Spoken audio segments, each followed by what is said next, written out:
फटाफट फटाफट मुझे कमेंट सेक्शन में बताइए कि क्या हम लोग लाइव है। पूजा उनको लाइव स्ट्रीमिंग करने बोलो।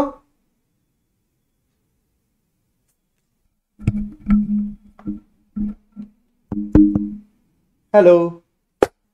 यस, चलिए, बढ़िया बढ़िया, come on guys, yes, good. So we are here to check our homework for question number 1, 2 and 3। 1, 2 and 3 का जो होमवर्क है वो हमें चेक करना है और उसके बाद हम बढ़ जाएंगे आगे किस तरफ, कैपिटल स्ट्रक्चर की तरफ। Yes, so very very good morning everyone. I am sure कि आप सब लोगों ने आपका होमवर्क किया है। 3 क्वेश्चन लेवरेज के बचे, 3 क्वेश्चन लेवरेज के बचे। होमवर्क चेक करके तुरंत हम नेक्स्ट चैप्टर की तरफ आगे बढ़ रहे हैं। Yes my dear friends, come on everyone, let's begin. तो हम लोग लेवरेज का पहला तो होमवर्क चेक करेंगे और फिर आगे बढ़ेंगे। Question number 1 of leverage.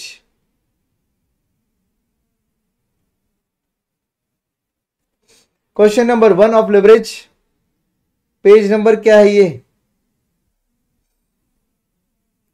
आपका? लेवरेज जो है वो पेज नंबर 18 पर है। क्वेश्चन नंबर 1 जो है पेज नंबर 18 पर है। तो ये जो 18th पेज नंबर है, यहां पर वो क्वेश्चन नंबर 1 है जो आपको होमवर्क के लिए दिया था। Very good morning everyone, very good morning. Let us begin, let us begin, quickly quickly आ जाओ, जुड़ जाओ मेरे साथ। यहां पर हमारे पास अबेंडेंट प्रैक्टिस करना है हमें और उसके लिए टाइम बहुत कम है। टाइम कम है मतलब हमें बहुत ज्यादा अच्छे से यूटिलाइज करना है हमारे टाइम को। आई एम श्योर कि आप सब लोग रेडी रहोगे रॉक करने के लिए आज के सेशन में। तो क्वेश्चन नंबर 1 एक बार पढ़ लेते हैं, उसके बाद आगे बढ़ते हैं, बिकॉज जानबूझ के मैंने ये होमवर्क वाले क्वेश्चंस पढ़े भी नहीं थे आपके साथ। Okay, capital structure of Vadilal limited consist of ordinary share capital of ₹10 lakh, shares of 100 each, इससे हमको नंबर ऑफ शेयर समझ जाएंगे, एंड ₹10 लाख 10% डिबेंचर्स, 10% डिबेंचर से हमको इंटरेस्ट समझ जाएगा। Yes, sales increased by 20% from 1 lakh units to 1,20,000 units. The selling price is 10 rupees per unit. Variable cost amounts to 6 rupees per unit. तो आपके पास वेरिएबल कॉस्ट भी दिया हुआ है और आपके पास सेलिंग प्राइस भी दिया हुआ है। कंट्रीब्यूशन पर यूनिट आ सकता है।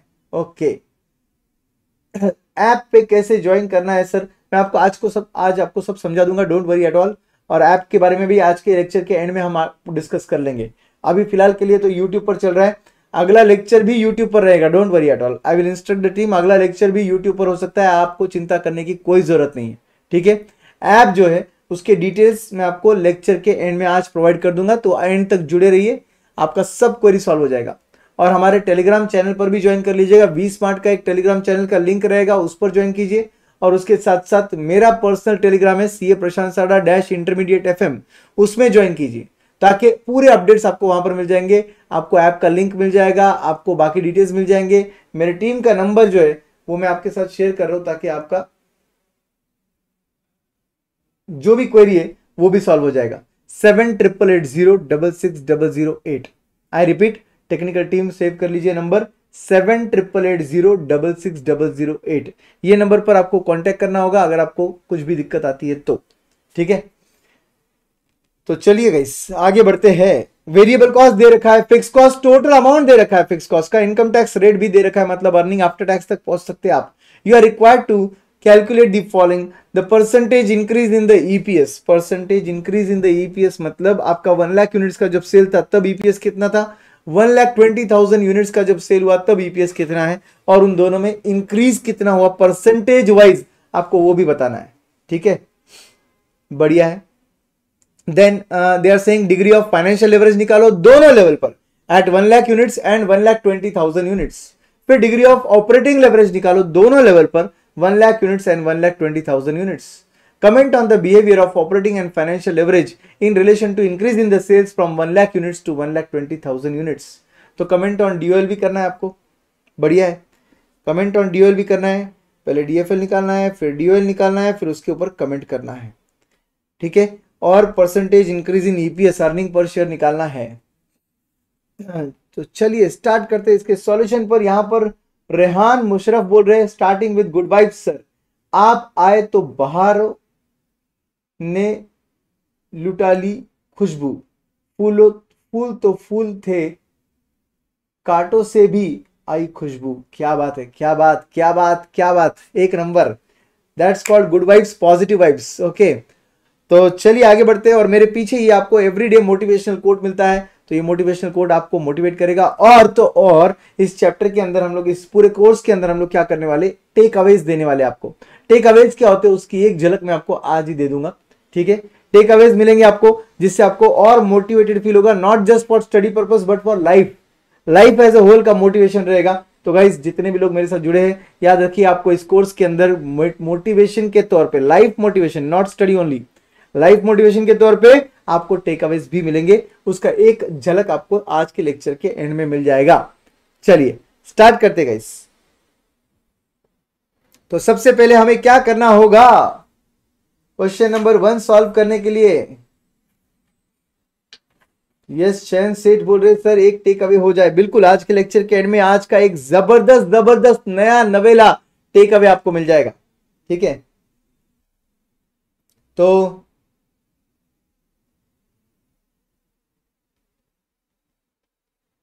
Particulars 1 lakh units, 1,20,000 units.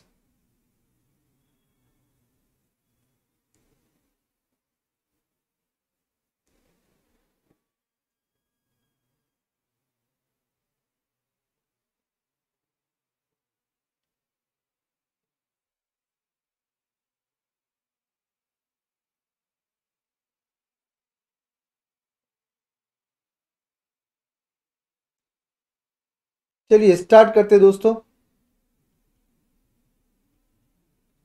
सबसे पहले लेंगे sales at the rate 10 rupees per unit. B part में आ जाएगा आपका variable cost at the rate 6 rupees per unit. तो मिल जाएगा आपको आपका contribution per unit, not per unit, total actually contribution A minus B मिलेगा आपको, contribution that will be A minus B मिलेगा आपको, ठीक है। तो सेल्स जो है 1 लाख यूनिट्स इंटू 10 करेंगे, 10 लाख आ जाएगा। 1,20,000 यूनिट्स इंटू 10 करेंगे 12 लाख आ जाएगा। वेरिएबल कॉस्ट जो है वो 6 रुपीज के अनुसार 1 लाख इंटू 6 करेंगे तो 6 लाख आ जाएगा। एंड यहां पर 1,20,000 इंटू 6 करेंगे तो 7,20,000 आ जाएगा, करेक्ट। ये आपका सेल्स वेरिएबल कॉस्ट वगैरह सब आ गया।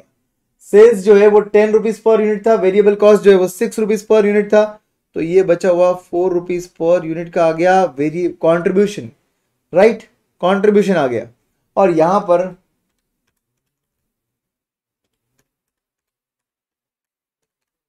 का कंट्रीब्यूशन जो है वो 4,80,000 आ जाता है। ये आपका कंट्रीब्यूशन आ गया। अब आपका फिक्स कॉस्ट आपको देखना है दोस्तों। आपका फिक्स कॉस्ट क्वेश्चन में दिया है, अच्छे से देख लो फिक्स कॉस्ट कितना दिया है। अगर आप क्वेश्चन देखोगे अच्छे से, बाकी बाय द वे नोट्स का डिस्पैचिंग वगैरह सब कुछ हो गया है। आपको नोट्स तुरंत तुरंत तुरंत मिलने वाले हैं। 3 नोट्स मिलते हैं इस बैच के साथ। सबसे पहले मिलता है ईओबी का टेक्स्ट बुक, दूसरा मिलता है क्वेश्चनियर, नए नवेला questionnaire with MCQ bank, more than 400 MCQs है उसमें। और तीसरा मिलेगा आपको chart book FM with SM का, एसएम लगाओ ना लगाओ आपको एसएम का अमित सर का चार्ट बुक भी मिल जाएगा एफएम के साथ, बिकॉज वो कंबाइंड चार्ट बुक है आपका, ठीक है। तो चलिए गाइस, आपको नोट्स मिलते रहेंगे। तब तक के लिए मैंने आपको सॉफ्ट कॉपी में नोट्स ऑलरेडी शेयर कर दिया है, ठीक है। तो यहां पर आपके पास फिक्स्ड एक्सपेंसेस जो है वो 2 लाख रुपीस बोला है क्वेश्चन में। तो आपका फिक्स्ड एक्सपेंसेस जो है वो आपको लेना होगा 2 लाख रुपीस। और क्योंकि आउटपुट बढ़ने के बाद फिक्स्ड एक्सपेंसेस नहीं चेंज होते, इसलिए 2 लाख रुपीस ही रहेगा यहां पर। Then friends you have your EBIT. Your EBIT will be contribution minus fixed cost. Your EBIT will be contribution minus fixed cost. 4 lakh में से 2 लाख गया, 2 lakh rupees is your contribution. और सेकंड केस में 4,80,000 माइनस 2 लाख करेंगे तो 2,80,000 is your contribution, EBIT, sorry EBIT. Contribution minus EBIT कर रहे हैं हम लोग, फिक्स कॉस्ट कर रहे हैं, ईबीआईटी निकाल रहे हैं। 4 लाख माइनस 2 लाख करेंगे तो 2 लाख आएगा, 480 माइनस 2 लाख करेंगे तो 2,80,000 आ गया। ये आपका ईबीआईटी तक का फिगर आ चुका है। F part will B interest, और इंटरेस्ट का आपका कैलकुलेशन जो होगा वो डेट इनटू टैक्स रेट रहेगा। आपका डेट अमाउंट है 10 लाख और आपका इंटरेस्ट रेट है 10%। So your interest amount is 1 lakh, 1 lakh. Your interest amount is 1 lakh, 1 lakh. G part में EBT आ जाएगा, E माइनस F करेंगे, 2 लाख में से 1 लाख गया, रिमेनिंग 1 लाख और 1,80,000 यहां पर आएगा, करेक्ट। इसके बाद H part, you have your taxes at the rate 35% on G. So 35% of 1 lakh comes to 35,000, remaining will be 65,000. It will be earning after tax, which will be G minus H. G minus H will be earning after tax. Second case में it will be 63,000 का tax, 1,80,000 पर 35%, less is equal to करोगे तो 1,17,000 का आपको मिल जाएगा earning after tax. Earning after tax ही हमारा नेट इनकम रहेगा। जे पार्ट में हम लिखेंगे नंबर ऑफ इक्विटी शेयर्स।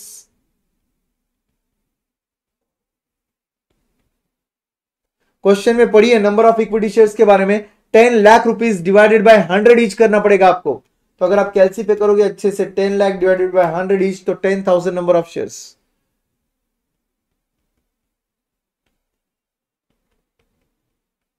और यहां पर भी ऑफकोर्स नंबर ऑफ शेयर्स जो है वो 10,000 ही रहेंगे। तो के पार्ट में आ जाएगा आपका ईपीएस, अर्निंग पर शेयर 6.5, 11.70, ये आपका अर्निंग पर शेयर आ चुका है।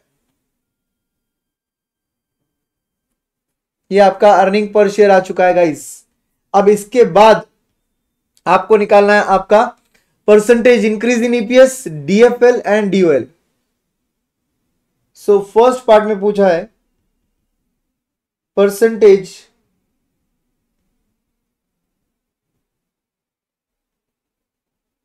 increase in EPS, which will be nothing but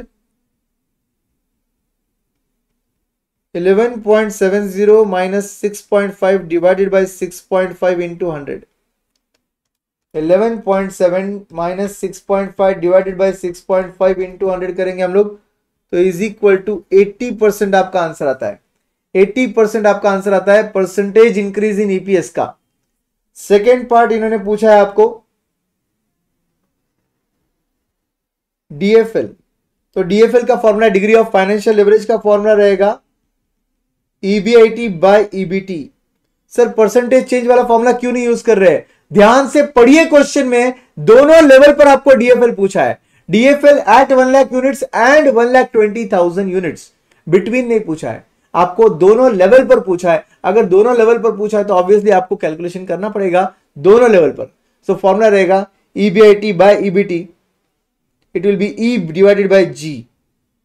अपने sequence wise it will be 2 divided by 1 lakh, that is 2 times, and 280 divided by 180. Your answer is 1.567 times. 1.567 times. This is your DFL. DOL भी पूछा है। DOL का formula है contribution divided by EBIT. आपका contribution का number कितना है? 4 lakh. EBIT कितना है? 2 लाख। तो 4 lakh divided by 2 lakh will come to 2 times. 4 lakh divided by 2 lakh will come to 2 times. चाहिए तो हम नंबर्स भी लिख सकते दोस्तों।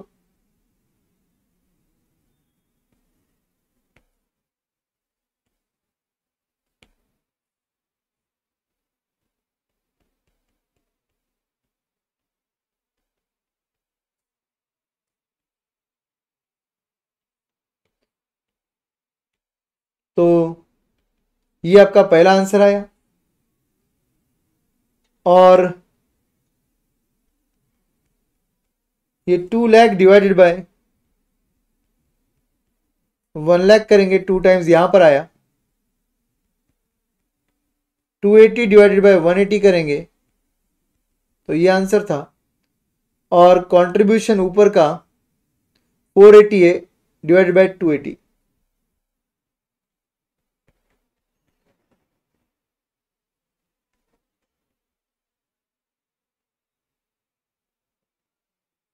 फोर एटी डिवाइड बाई 280, तो इसका आंसर कितना आता है? 1.71 टाइम्स। 1.71 टाइम्स। तो गाइज ये आ गया आपके DOL, DFL, DFL, DOL दोनों जगह के। यस। एंड इन्होंने लास्ट में पूछा है 4th पार्ट में comment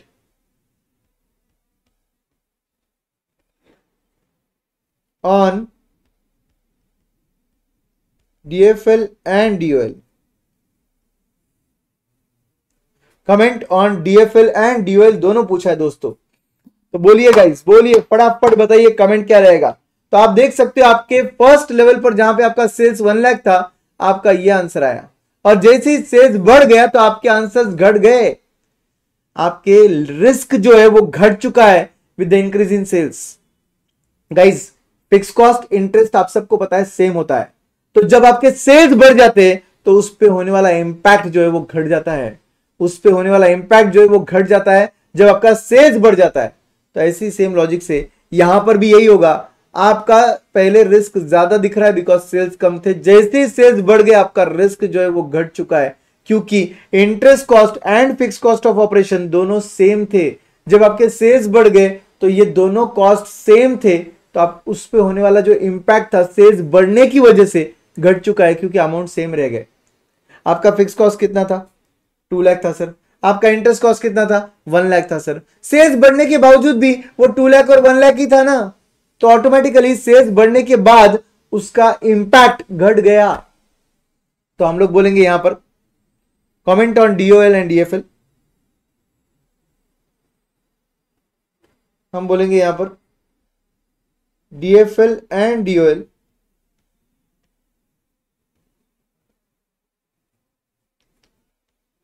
both decrease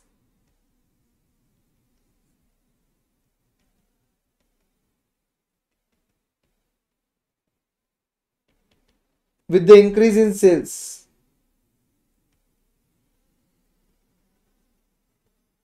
from 1 lakh units to 1,20,000 units,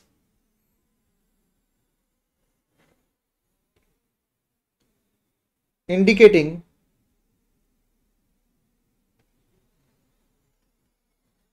decrease in sales, sorry, decrease in risk, indicating decrease in risk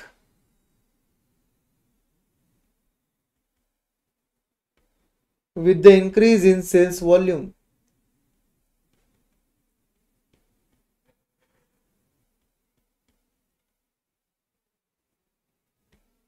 Since fixed cost and interest cost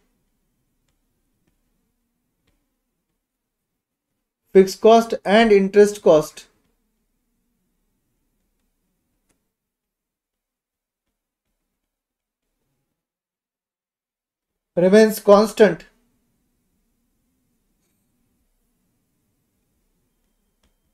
with the increase in sales.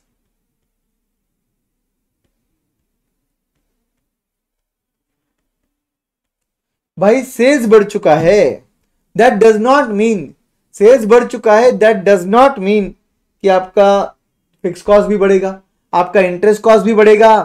आप समझ रहे बात को? Fix cost interest cost तो same ही है और बावजूद इसके सेल्स बढ़ रहा है, automatically you can understand that the risk element is decreasing. Suppose for example मेरा एक रेंट था 20,000 का, तब मेरा सेल था 1 लाख पर मंथ। अब मेरा सेल ही हो गया 1,50,000 पर मंथ, तो जो रिस्क था रेंट का वो डिक्रीज हो गया है ना। क्योंकि रेंट दिखने के लिए पहले भी 20 था, अभी भी 20,000 ही है। बट गाइस जब आपका सेल्स बढ़ जाता है तो यही 20,000 का इंपैक्ट घट जाता है। This is what is happening here. अगर आपको डायग्रामेटिकली बताऊं मैं, तो यहां पर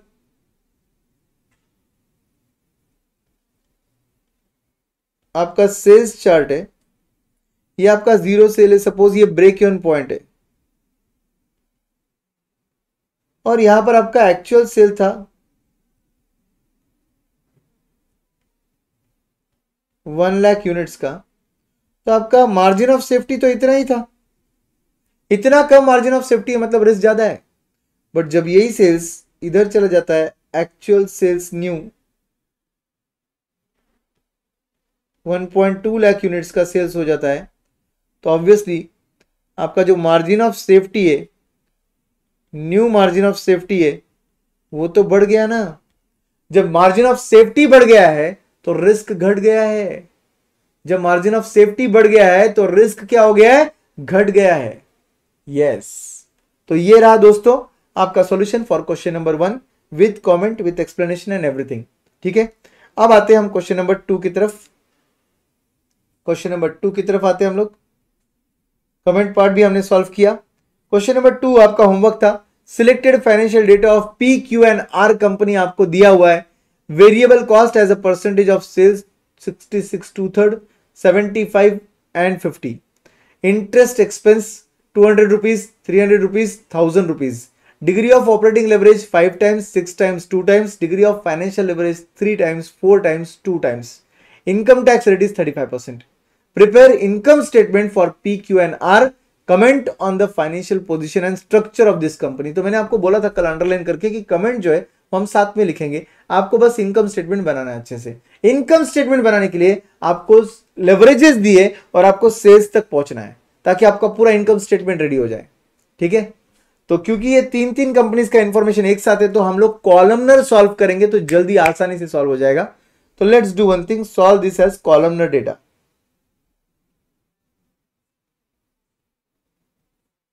ठीक है, तो कॉलमनर सॉल्व कर लेते हैं इसको।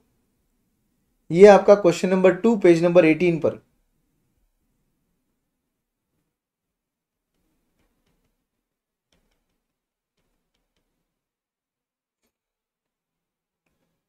ठीक बात, क्वेश्चन नंबर 2 पेज नंबर 18 पर।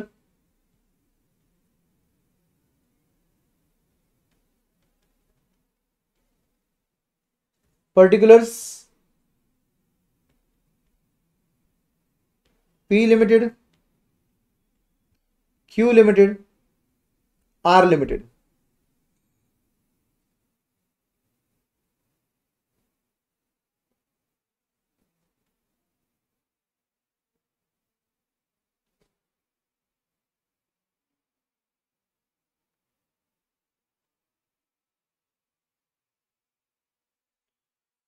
तो ये थोड़ा सा जगह अच्छे से मैनेज कर लेते हैं।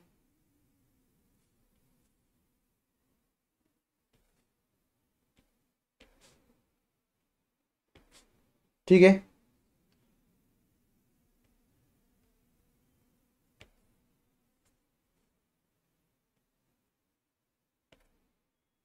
चलो बढ़िया, let us start. RJ Song Heart, hi sir, question 1 sir, 1 question बोलिए। आरजे सॉन्ग हार्ट,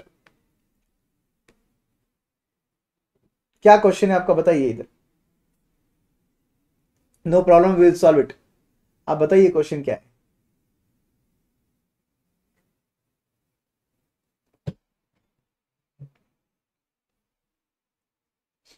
तो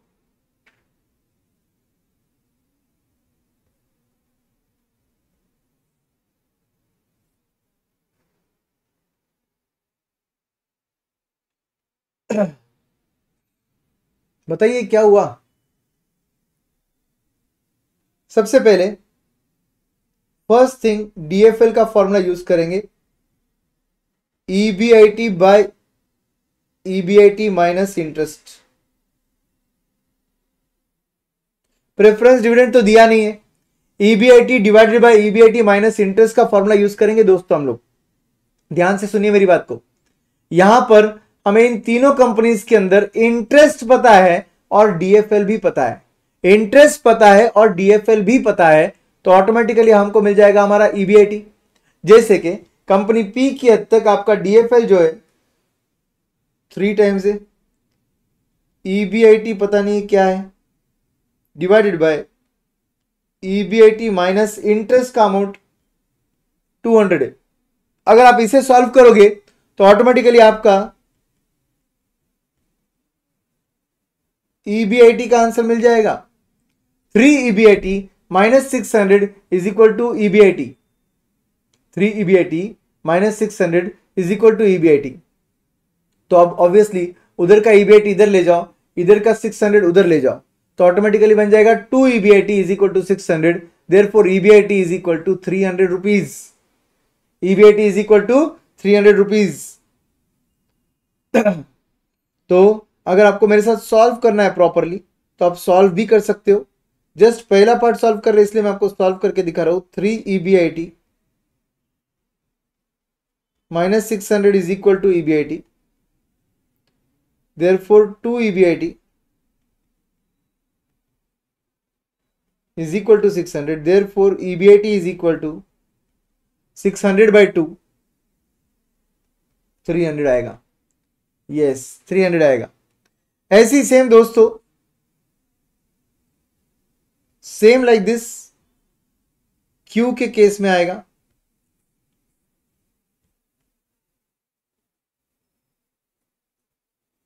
यहां पर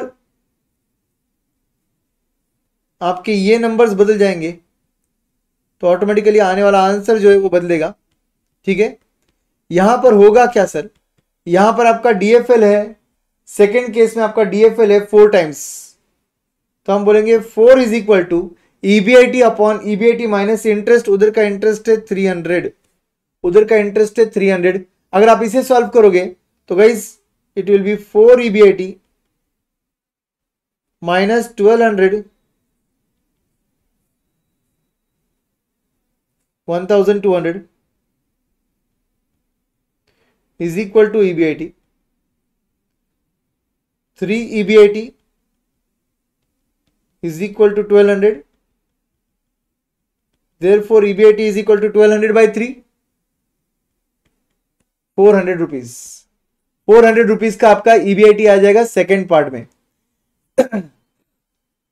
यस माय डियर फ्रेंड्स, तो आपका आंसर आ रहा है धीरे धीरे इस तरीके से। और लास्ट केस में आप बोलोगे 2 is equal to EBIT upon EBIT minus 1000 का इंटरेस्ट है, वहां पर 1000 का इंटरेस्ट है। तो अब इसको सॉल्व करेंगे तो 2 EBIT minus 2000 is equal to EBIT, तो automatically 1 EBIT is equal to 2000 हो जाएगा। तो ईबीआईटी का आंसर जो है 2000 आएगा। ईबीआईटी का जो आंसर है वो 2000 आएगा माय डियर फ्रेंड्स। इस तरीके से आपके आंसर निकलते हैं। अच्छे से नजर आ रहा है कि आपको 2 EBIT minus 2000 is equal to 1 EBIT, therefore वो 1 ईबीआईटी इधर ले गए और 2000 उधर ले गए, तो it will be EBIT is equal to 2000। P Q R तीनों का इंफॉर्मेशन आ चुका है ईबीआईटी का। I told you so many times कि EBIT is the connecting link between yes DOL and DFL. तो अगर एक बार ईबीआईटी आ गया तो आप तो भाई साहब सीधा उड़कर जा सकते हो डीओएल में। DOL is equal to contribution divided by EBIT. आपका कंट्रीब्यूशन जो है, आपका डीओएल जो है वो 5 है, आपका कंट्रीब्यूशन हमें पता नहीं है कितना है, बट हमें आपका ईबीआईटी पता है 300 है। तो आपका कंट्रीब्यूशन का नंबर जो है फर्स्ट कंपनी के लिए 1500 बन जाएगा। यस 1500 बन जाएगा। सेकेंड कंपनी के लिए क्या होगा, आपका डीओएल जो है 6 टाइम्स है, 6 is equal to contribution by EBIT हमको पता है 400 है, therefore contribution is equal to cross multiply कर लो 400 इंटू 6 विल बी 2400 का कंट्रीब्यूशन सेकेंड कंपनी का। और इसी सेम तरीके से थर्ड कंपनी के लिए 2 is equal to contribution by EBIT of 2000, therefore contribution is equal to 4000। Contribution is equal to 4000। Yes my dear friends, contribution is coming to 4000। बढ़िया है, हम लोगों को कॉन्ट्रीब्यूशन भी मिल चुका है। अब आपको उस क्वेश्चन में एक इंफॉर्मेशन दिया था, अगर आप अच्छे से देखोगे तो, variable cost as the percentage of sales 66 2/3 75 50। इसका मतलब बचा हुआ जो है वो contribution as a percentage of sale होगा, which is PV ratio. PV ratio होगा वो। तो हम यहां पर लिखेंगे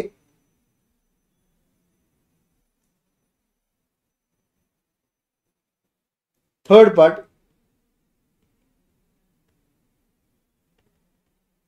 PV ratio is equal to 100 minus variable cost ratio. So first company it will be 33 1/3%, second will be 25% and third will be 50%. ये क्या किया सर आपने? 100 में से वेरिएबल कॉस्ट रेशियो माइनस किया, बचा हुआ पीवी रेशियो बुला रहा हूं मैं। और अब हम बोलेंगे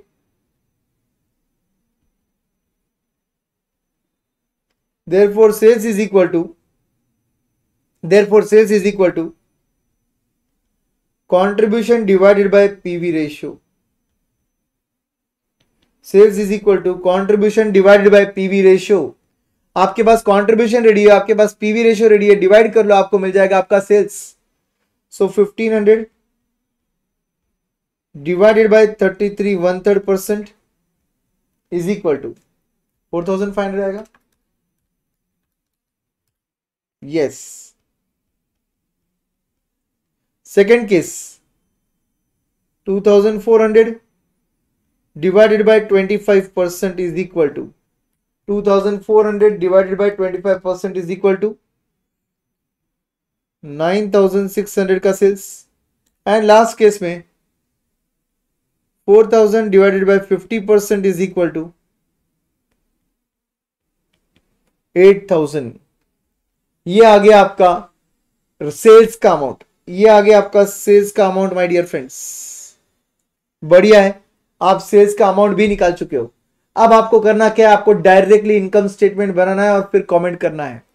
चलिए इनकम स्टेटमेंट बना देते हैं पी क्यू एन आर के लिए।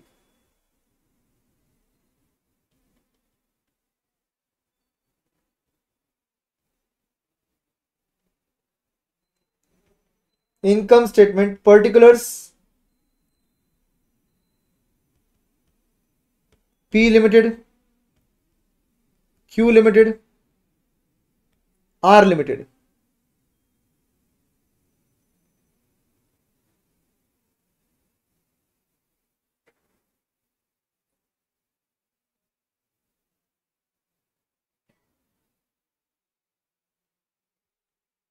First part will be sales.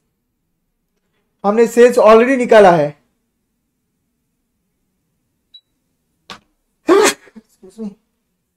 I am sorry. First part will be sales, हमने सेल्स ऑलरेडी निकाला है 4500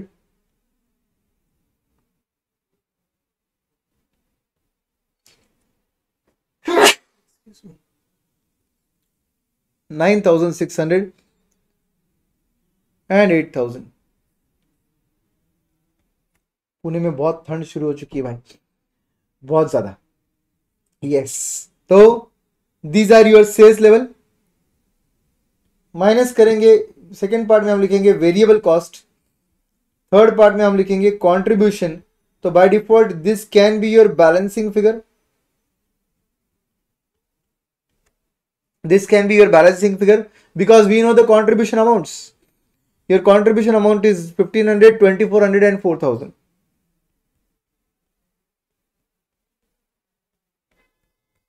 तो ऑब्वियसली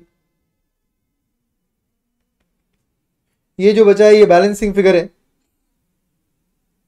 3000 का, या तो कितना आएगा 7200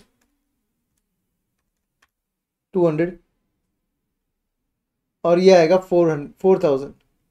आप इसको डायरेक्टली सेल्स का परसेंटेज भी ले सकते हो। You can take 66 2/3%, 75% and 25%, 50% of sales. That also can be your solution instead of balancing figure. Question में दे रखा है ना वो। तो देन फिक्स कॉस्ट तो मिलेगा आपको आपका ईबीआईटी। तो हमको ईबीआईटी पता है, तो हम फिक्स कॉस्ट को फिर से बना देंगे balancing figure.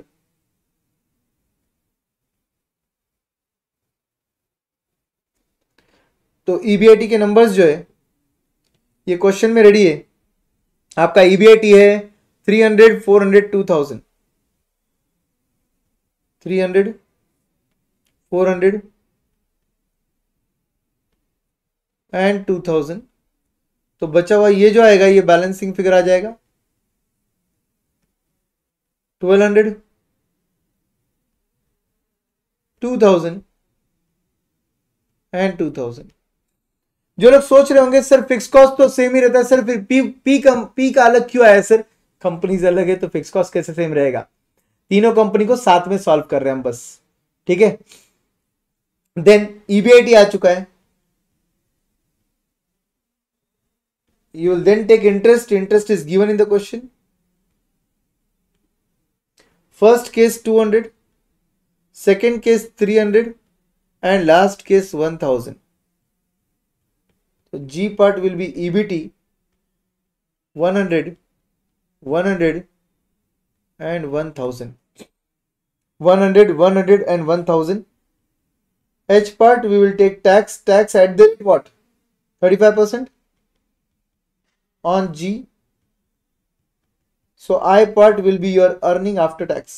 Your final number 100 minus 35%, 35 rupees less करने के बाद 65 rupees earning after tax. Second case में 35, 65। लास्ट केस में 350 and 650। These are your numbers. तो ये आ गए आपके numbers P limited, Q limited, R limited के प्रॉफिट वाले फिगर आ गए। अब आपको पूछा है कमेंट कीजिए इन पर, इनके फाइनेंशियल पोजीशन पर और स्ट्रक्चर पर आपको कमेंट पूछा है दोस्तों। आप इस पे क्या कमेंट करोगे अभी? What will be your comment on this? अगर आप कंपनी पी का देखोगे डेटा, तो कंपनी पी का जो सेल्स है कैसे एनालिसिस करना है देखिए। सेल्स जो है वो क्यू लिमिटेड से कम है और आर लिमिटेड से भी कम है, तो सेल्स सबसे कम हो गया। प्रॉफिट भी सबसे कम है, क्योंकि बराबर है बट वो भी लोएस्ट पे ही है ना। तो सेल्स सबसे कम, प्रॉफिट सबसे कम। What about the leverage guys? Question में देखिए पी लिमिटेड के लेवरेज कैसे है। तो पी लिमिटेड के लेवरेजेस मुझे दिख रहे हैं कि वो 5 टाइम्स है और वो आर लिमिटेड से ज्यादा है और क्यू से कम है। यहां पर भी 3 टाइम्स है जो कि आर लिमिटेड से ज्यादा है और क्यू से कम है। कैन वी से इसका मतलब इसका रिस्क जो है वो मॉडरेट है। मॉडरेट मतलब रीजनेबल। आर से ज्यादा और क्यू से कम है मतलब रीजनेबल है। मगर रीजनेबल रिस्क लेकर अगर आपको मिनिमम सेल और मिनिमम प्रॉफिट मिले तो चलेगा क्या? अगर आपको रीजनेबल रिस्क लेकर, रीजनेबल मतलब मॉडरेट रिस्क लेकर, आपको अगर यहां पर मॉडरेट रिस्क ले रहा है क्योंकि दोनों लेवरेजेस बीच में, इन दो कंपनी के बीच में आ रहा है ये लेवरेज, तो मॉडरेट रिस्क है और सेल्स सबसे कम है और प्रॉफिट भी सबसे कम है। Obviously this is not advisable. ये बिल्कुल भी एडवाइजेबल नहीं रहेगा। यस सर, मैंने पी लिमिटेड में सेल्स 1500 डिवाइड बाय 34% किया तो चलेगा ना सर? नहीं चलेगा, नहीं चलेगा मृणाल। यहां पर राउंडिंग ऑफ डिफरेंसेस बहुत ज्यादा आते हैं। इनफैक्ट 33.33 भी नहीं करना चाहिए, 333333 कर कर दबाना चाहिए परसेंटेज, ताकि आपका जो आंसर है वो राउंडिंग ऑफ डिफरेंसेस में सबसे कम आए। ठीक है, तो मॉडरेट रिस्क के साथ लोएस्ट सेल्स और लोएस्ट प्रॉफिट नहीं चलेगा। हमें बोलना पड़ेगा यहां पर कमेंट पार्ट में पी के बारे में हम कमेंट कर रहे हैं।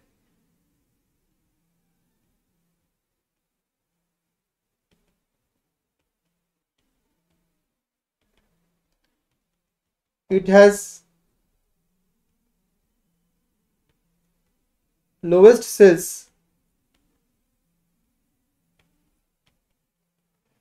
and lowest profits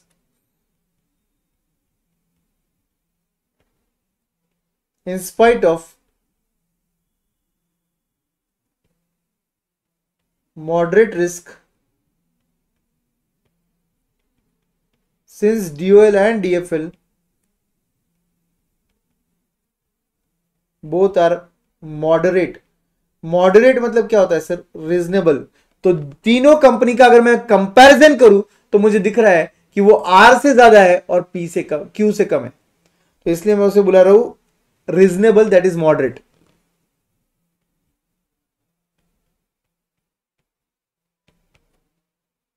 तो पी का तो भाई परफॉर्मेंस पसंद नहीं आया। मॉडरेट रिस्क लेकर अगर लोएस्ट रिटर्न दिया जा रहा है तो ऑब्वियसली एक्सेप्टेबल नहीं रहेगा हमारे लिए। तो चलिए आगे बढ़ते हैं और देखते हैं क्यू लिमिटेड। क्यू लिमिटेड के बारे में जानते हैं। हाईएस्ट सेल्स नजर आ रहे हैं, very good, but lowest profits very bad. Lowest से प्रॉफिट से हाईएस्ट सेल्स के साथ लोएस्ट प्रॉफिट से, भाई ऐसा क्या कर दिया इस कंपनी ने? तो देखिए इस कंपनी ने ऐसा किया कि रिस्क को बहुत ही बढ़ा दिया। दोनों भी लेवरेजेस जो है डीओएल एंड डीएफएल, ये आर से तो ज्यादा है, ये पी से भी ज्यादा है। मतलब हाईएस्ट रिस्क के साथ हाईएस्ट सेल्स था और लोएस्ट प्रॉफिट थे। Performance is not good. समझे किस तरीके से देखना होता है? तो हम बोलेंगे क्यू लिमिटेड के बारे में। For Q limited what we will comment?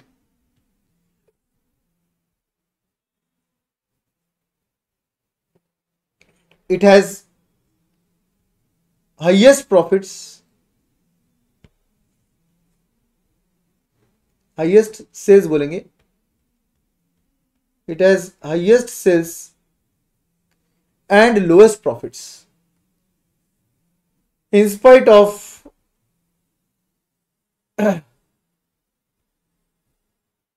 it has highest sales and lowest profit in spite of highest risk, in spite of highest risk, since DOL and DFL both are highest। तो भाई DOL भी ज्यादा है, DFL भी ज्यादा है, overall risk ज्यादा हो गया। अगर ओवरऑल रिस्क ज्यादा बढ़ चुका है तो ऑब्वियस सी बात है हम लोगों को रिटर्न्स भी ज्यादा चाहिए, पर रिटर्न्स जो है वो सबसे कम आ रहे हैं। लोएस्ट प्रॉफिट से हमारे पास सेल्स रिटर्न्स नहीं होते, प्रॉफिट रिटर्न्स होते हैं। तो यहां पर तो भाई हमारी बैंड बच गई है, क्योंकि हमने रिस्क ज्यादा लिया है और रिटर्न सबसे कम आए हैं।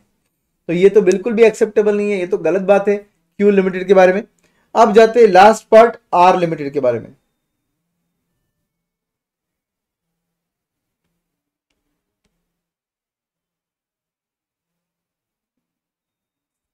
तो देखिए third part R limited. R limited के बारे में अगर मैं देखूं तो आर लिमिटेड का जो सेल्स है वो क्यू से कम है मगर पी से ज्यादा है। तो इसका मतलब उस सेल्स को मैं बुलाऊंगा मॉडरेट सेल्स। मॉडरेट मतलब दोनों के बीच में है, रीजनेबल है, moderate sales. What about profits? Highest profits है, मॉडरेट सेल्स के बावजूद भी हाईएस्ट प्रॉफिट्स है। भाई और क्या चाहिए आपको? Moderate sales, highest profit. जरा रिस्क को देख लेते एक बार। रिस्क देखोगे तो हैरान ही हो जाओगे। तीनों कंपनी में सबसे कम रिस्क है, पी से भी कम है, क्यू से भी कम है। तो अगर आर लिमिटेड का ओवरऑल लेवरेजेस मतलब रिस्क अगर कम है और प्रॉफिट अगर हाईएस्ट है तो आर लिमिटेड का परफॉर्मेंस तो भाई ललन टॉप, एकदम जबरदस्त है, एकदम जबरदस्त हो रहा है परफॉर्मेंस, क्योंकि रिस्क सबसे कम और रिटर्न सबसे ज्यादा। तो हम बोलेंगे R limited has moderate sales,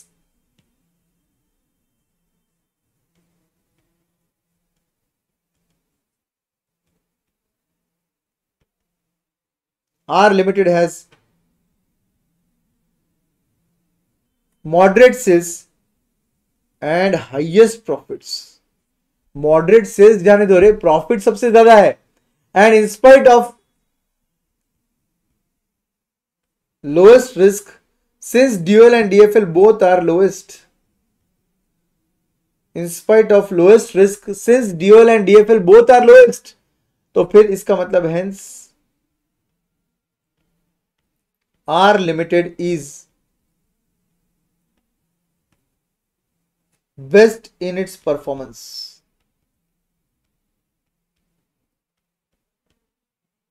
R Limited is best in its performance. Performance wise देखा जाए तो आर लिमिटेड सबसे बेस्ट हो गया। ये था आपका क्वेश्चन नंबर 2 का आंसर।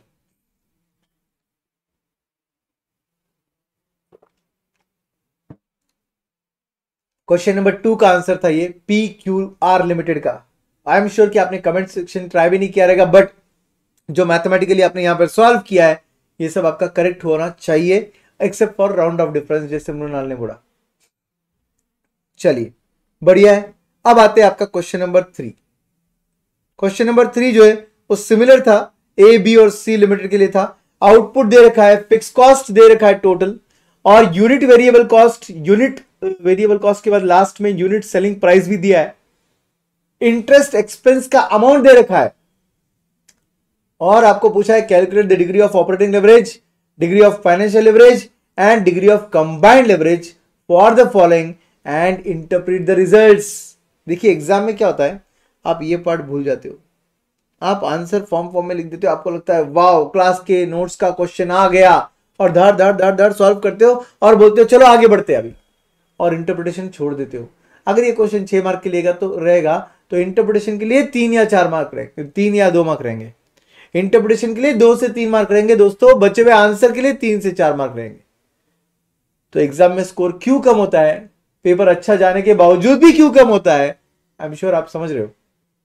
यस तो चलिए इन तीनों कंपनी के लिए निकाल लेते हैं operating, financial and combined leverage, और लास्ट में फिर इंटरप्रिटेशन ऑफ रिजल्ट्स करेंगे जैसे अभी किया था वैसे। Question number 3,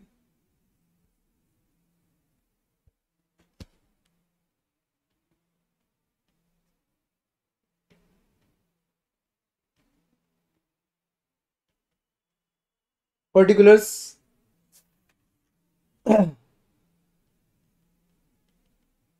same page number पर रहेगा। क्वेश्चन नंबर 3 जो है पेज नंबर 18 पर ही है। Particulars A B and C,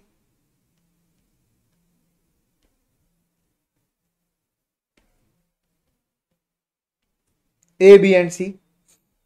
सबसे पहले आपको करना क्या होगा, आपको क्या दिया है वो चेक कीजिए एक बार। यूनिट सेलिंग प्राइस दिया है, वेरिएबल कॉस्ट दिया है, यूनिट्स दिए, सेल्स आ जाएगा, वेरिएबल कॉस्ट आ जाएगा, आपका कंट्रीब्यूशन भी आ जाएगा, फिक्स कॉस्ट आपको दे रखा था, ईबीआईटी आ जाएगा, माइनस इंटरेस्ट करने के लिए इंटरेस्ट भी दे रखा है, ईबीटी आएगा, टैक्स वैक्स कुछ दिया ही नहीं है, ईबीटी तक आंसर निकालना है। सच अ सिंपल क्वेश्चन। तो यहां पर अपना फर्स्ट पार्ट वगैरह छोड़ दो, डायरेक्टली अपन बोलेंगे इनकम स्टेटमेंट।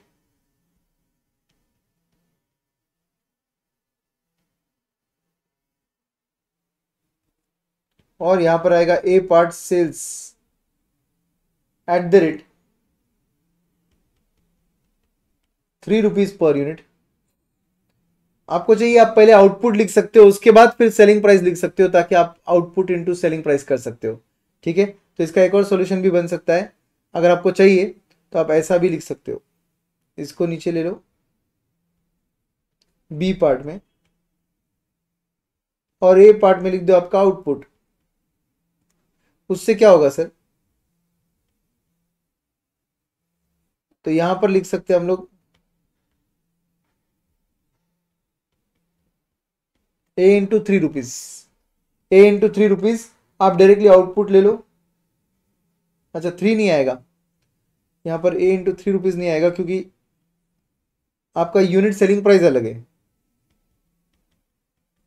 ए into selling price per unit. ठीक है, तो आपका आउटपुट जो है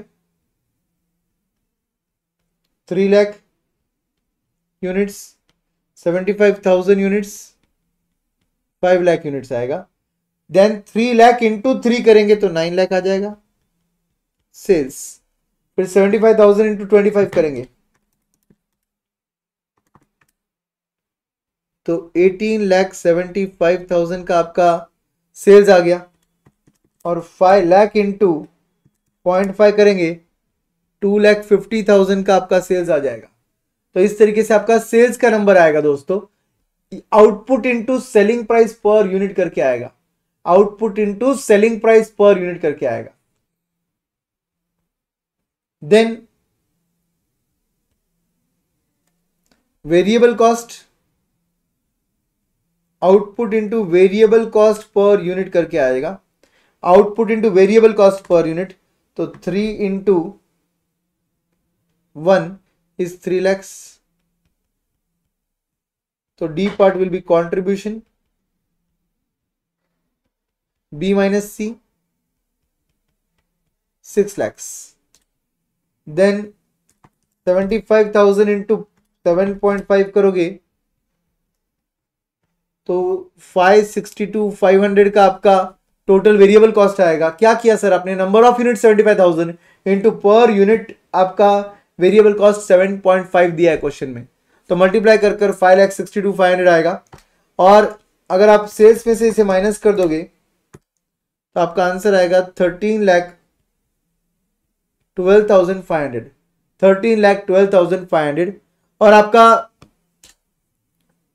फिर से आउटपुट लिया 5 इंटू 0.1 किया तो 50,000 का आपका वेरिएबल कॉस्ट आया, लेस कर दोगे तो आपका कंट्रीब्यूशन 2 लाख आ जाएगा। एफ पार्ट में हम लेंगे फिक्स कॉस्ट, और वो तो गिवन है बोलेंगे, फिक्स कॉस्ट जो है वो गिवन है। कितना गिवन है फिक्स कॉस्ट, 3,50,000, 7 लाख, और लास्ट में 75,000। जी पार्ट में आ जाएगा आपका ईबीआईटी, जी नहीं, DEF। तो डी माइनस ई करोगे तो एफ पार्ट आ जाएगा आपका 6 माइनस 3.5 कर दो 2.5, 13.125 माइनस 7 करोगे अगर आप तो 6.125 मतलब 6,12,500, एंड लास्ट में 1,25,000। जी पार्ट इंटरेस्ट रहेगा आपका। इंटरेस्ट जो है वो क्वेश्चन में दे रखा है 25,000, 40,000, 0। H part will be EBT, F minus G, 2,25,000, 612,500 minus 40,000 अगर मैं करूं तो 5,72,500 होता है, एंड ये आएगा 1,25,000। ये आ गया आपका EBT। और फाइनली आपको टैक्सेशन का रेट दिया है क्या क्वेश्चन में, टैक्सेशन का रेट दिया ही नहीं है। दैट्स इट, आंसर यहीं पर क्लोज होगा, EBT पर आंसर क्लोज हो जाएगा।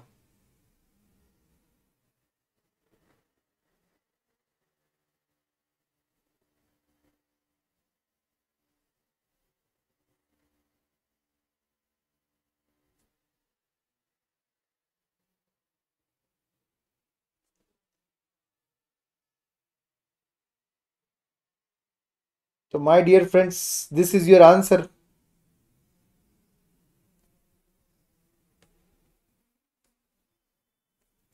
अब ए बी और सी का अगर ये आंसर आ गया है तो इसमें फाइनली हमको देखना होगा कि ए ने कितना रिस्क उठाया, बी ने कितना उठाया और सी ने कितना उठाया। उसके लिए तीनों का हमको निकालना होगा leverage. Dual will be D divided by contribution divided by F EBIT, contribution divided by EBIT, D divided by F, 6 divided by 2.5, your answer is 2.4 times. Second scenario 13,12,500 divided by 6,12,500, 2.14, and lastly 2 lakhs divided by 1,25,000, your answer is 1.6। ये आ गया आपका पहला answer. 3 चीजें पूछी थी आपको। DFL के लिए आप बोलोगे F EBIT divided by H EBT, EBIT by EBT 2.5 divided by 2.25, your answer is 1.11 times, 1.11 times। Second scenario, 6,12,500 divided by 5,72,500, your answer comes to 1.07 times, and last case it will be 1 time, क्योंकि 1,25,000 divided by 1,25,000 होगा। DCL is equal to DOL into DFL बोल सकते हैं आप, या तो आप सीधा सीधा contribution D divided by H कर सकते हो EBT, contribution D divided by H कर सकते हो EBT, आपका आंसर वैसे भी आ जाएगा। 2.4 into 1.11111 will be 2.667 times, then second will be 2.14 into 1.07, your answer is 2.29 times, and lastly it will be 1.6 times, lastly it will be 1.6 times। तो आपको वापस से वही सेम एनालिसिस करना है दोस्तों। आपने लेवरेजेस निकाल लिए हैं और ऊपर आपके पास प्रॉफिट और सेल्स वगैरह सब कुछ रेडी है। तो आप बोलोगे सबसे पहले ए लिमिटेड की हद तक आपका सेल्स जो ए लिमिटेड का है वो बी से ज्यादा है मगर सी से कम है, मॉडरेट बुलाएंगे उसे। यस सर, इसे मॉडरेट बुलाएंगे सर, ठीक है। प्रॉफिट जो है वो बी से कम है मगर सी से ज्यादा है, फिर से मॉडरेट बन गया प्रॉफिट। मॉडरेट सेल्स के साथ मॉडरेट प्रॉफिट, वेरी गुड, चलता है। अब आगे देखिए, रिस्क जो है बी से भी ज्यादा है, सी से भी ज्यादा है। ऑपरेटिंग का रिस्क ज्यादा है, फाइनेंशियल का रिस्क भी बी और सी से ज्यादा दिख रहा है, इसका मतलब ओवरऑल रिस्क ज्यादा है। ओवरऑल रिस्क बी और सी से ज्यादा लेगा और कमाएगा मॉडरेट, नहीं चल सकता भाई, ऐसा नहीं चल सकता है, समझे। तो हम बोलेंगे A limited performance is not good, sales moderate है, प्रॉफिट मॉडरेट है और रिस्क हाईएस्ट है। तो हम यहां पर लिखेंगे comment,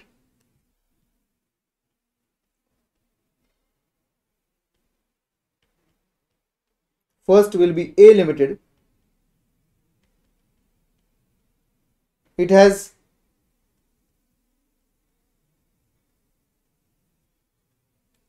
moderate sales and moderate profits, क्योंकि बी और सी के बीच में, बी और सी के बीच में आ रहा है इनका number. moderate sales and moderate profits, but it has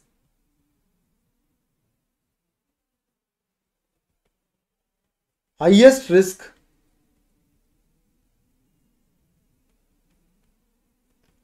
since DOL and DFL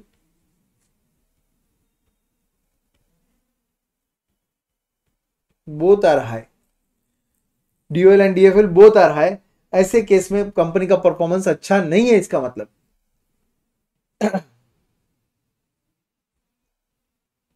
next case आपका सेकेंड कंपनी का आएगा बी लिमिटेड का।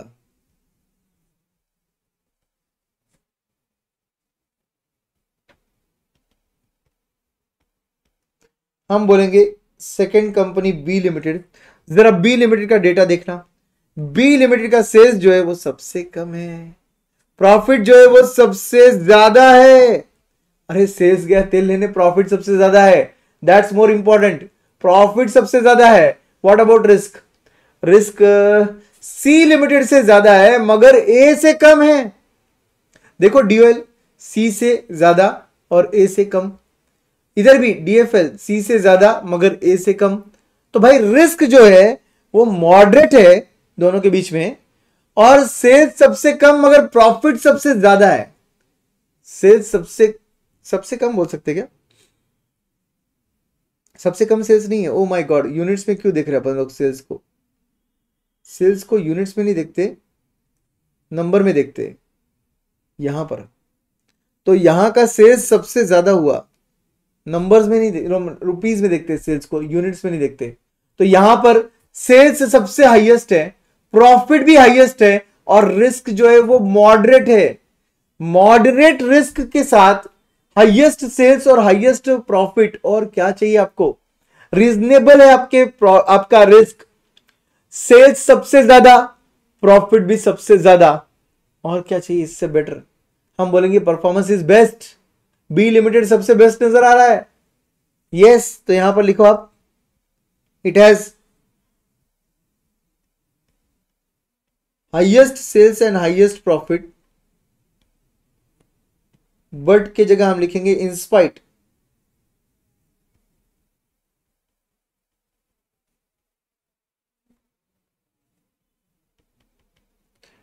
of this, it has moderate risk.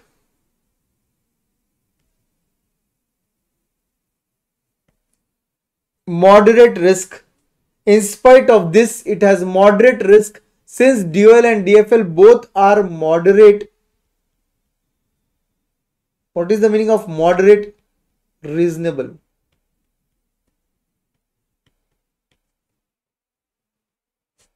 Risk reasonable है और सेल्स और प्रॉफिट सबसे ज्यादा है, तो डेफिनेटली हम लोग बोलेंगे कि बी कंपनी का परफॉर्मेंस ना भाई सबसे जबरदस्त है। बी कंपनी का परफॉर्मेंस सबसे अच्छा है इसका मतलब। What about C? C limited का सेल्स सबसे कम है, प्रॉफिट सबसे कम है, रिस्क सबसे कम है। ऐसी कंपनी कॉशियस एंड कंजर्वेटिव होती है, बहुत बकवास होती है। ऐसी कंपनी रिस्क उठाती नहीं है, इसलिए रिटर्न भी नहीं मिलते इनको।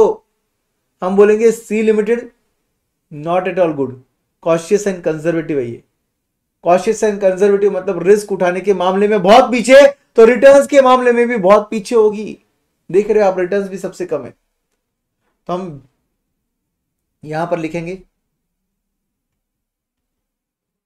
सी limited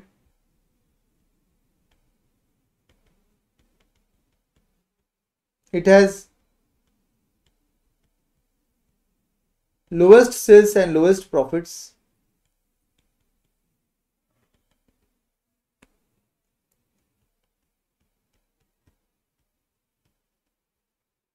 and it has lowest sales and lowest profits, and it has lowest risk also.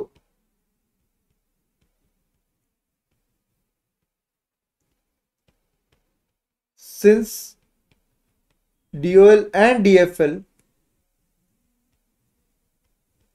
both are lowest. तो भाई DOL भी सबसे कम, DFL भी सबसे कम, रिस्क भी कम है, तो रिटर्न्स भी सबसे कम है।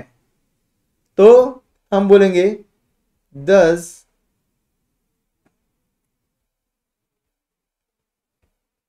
B Limited is best in its approach.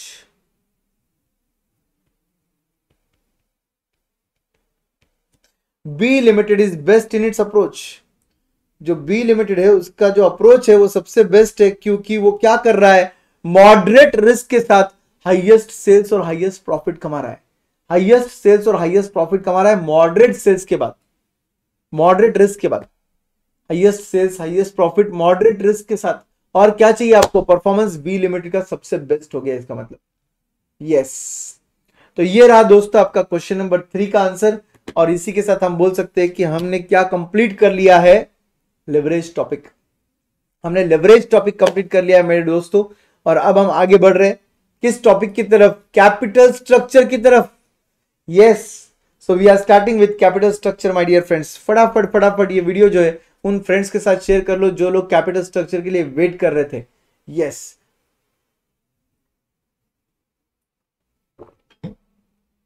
Video को लाइक किया करो यार। अपने एफर्ट्स को अगर हम लाइक नहीं करेंगे तो क्या किया फिर हमने?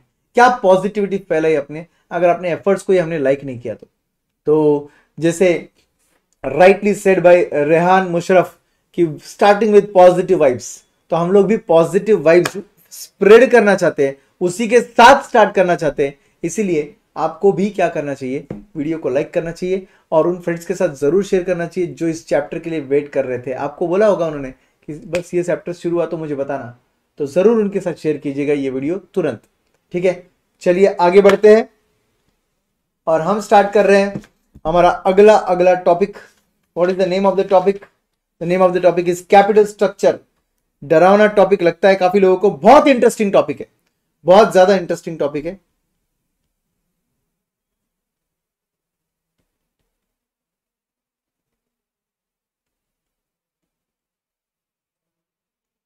Chapter number 3, capital structure.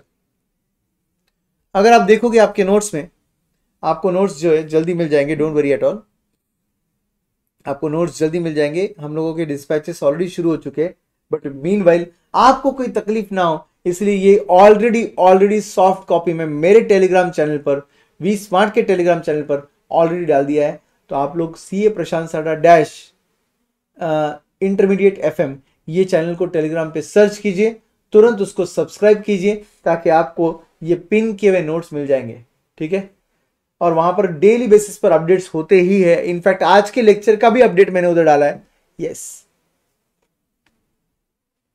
Capital structure मेरे डियर दोस्तों, कैपिटल स्ट्रक्चर का मतलब होता है मिक्स और combination of long term funds. Capital structure का मतलब क्या होता है? मिक्स और combination of long term funds in the business. अपने बिजनेस में जो पैसा आता है वो दो तरीके से आ सकता है, एक शॉर्ट टर्म सोर्स से आ सकता है, एक लॉन्ग टर्म सोर्स से आ सकता है।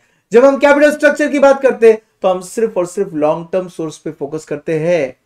Date, equity, preference, bank loan, long term वाला, टर्म लोन, ये सब पर फोकस होता है। बट करंट लायबिलिटी पर फोकस नहीं होता है, प्रोविजंस पर फोकस नहीं होता है जब हम बोलते हैं हमारा कैपिटल स्ट्रक्चर। कैपिटल स्ट्रक्चर जो है ये बेस्ट कब माना जाता है? ऑप्टिमम मतलब बेस्ट। कैपिटल स्ट्रक्चर आपकी कंपनी का ऑप्टिमम माने के बेस्ट तब माना जाता है जब आपकी कंपनी का कैपिटल स्ट्रक्चर ऐसा हो जिसमें आपका ओवरऑल कॉस्ट ऑफ कैपिटल सबसे कम हो और आपका अर्निंग पर शेयर सबसे ज्यादा हो। ओवरऑल कॉस्ट ऑफ कैपिटल सबसे कम हो, अर्निंग पर शेयर सबसे ज्यादा हो, उस कैपिटल स्ट्रक्चर को हम बुलाते हैं ऑप्टिमम कैपिटल स्ट्रक्चर। उस कैपिटल स्ट्रक्चर पर आपकी कंपनी का फाइनेंशियल मैनेजमेंट का लॉन्ग टर्म ऑब्जेक्टिव अचीव हो रहा है। What is the long term objective of financial management? Wealth maximization. Wealth maximization हो रहा है because increasing value per share. आपका वैल्यू फटाफट बढ़ रहा है। हम फाइनेंशियल मैनेजमेंट में यही चाहते हैं, हमारे शेयर्स की वैल्यू बढ़े। यस, इन्वेस्टर्स का वेल्थ बढ़े, हमारे जो शेयर होल्डर्स है उनका वेल्थ बढ़ना चाहिए। This is the long term objective of financial management. इसलिए कैपिटल स्ट्रक्चर ऐसा सिलेक्ट करो जो आपकी कंपनी का वेल्थ बढ़ाए, मतलब आपकी कंपनी का शेयर वैल्यू बढ़ाए, उसको बोलते हैं ऑप्टिमम कैपिटल स्ट्रक्चर। जहां पे आपका एमपीएस सबसे ज्यादा हो, आपका ईपीएस सबसे कम हो, आपका cost of capital, overall cost of capital सबसे कम हो। Yes, that is called as optimum capital structure. Okay, तो चलिए ऑप्टिमम कैपिटल स्ट्रक्चर के बारे में पढ़ते हैं।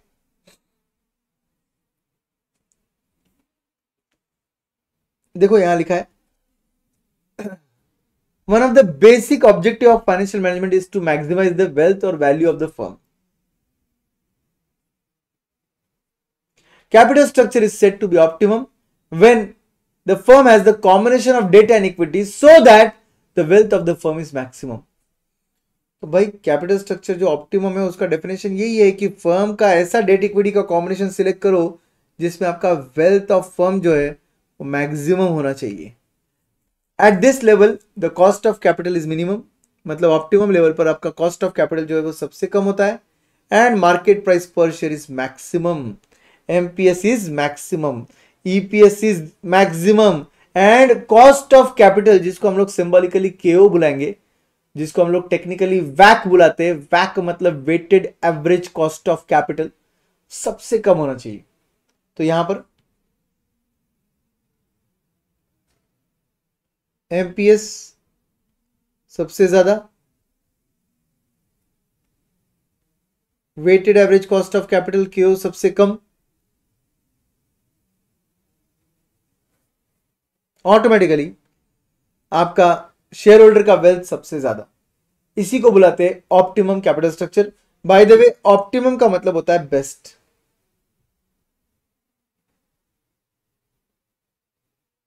बेस्ट। तो guys which capital structure is considered to be the best? EPS कम क्यों? ईपीएस कम नहीं चाहिए, ईपीएस मैक्सिमम चाहिए, एमपीएस मैक्सिमम चाहिए, वैक सबसे कम चाहिए। एमपीएस सबसे ज्यादा, ईपीएस भी सबसे ज्यादा और वैक सबसे कम, तीन ही क्राइटेरिया है ऑप्टिमम बुलाने के। उसी को बेस्ट बुलाते हैं। कैपिटल स्ट्रक्चर वो तभी बेस्ट बनाया जाता है जब वो ये क्राइटेरिया को मैच करता है।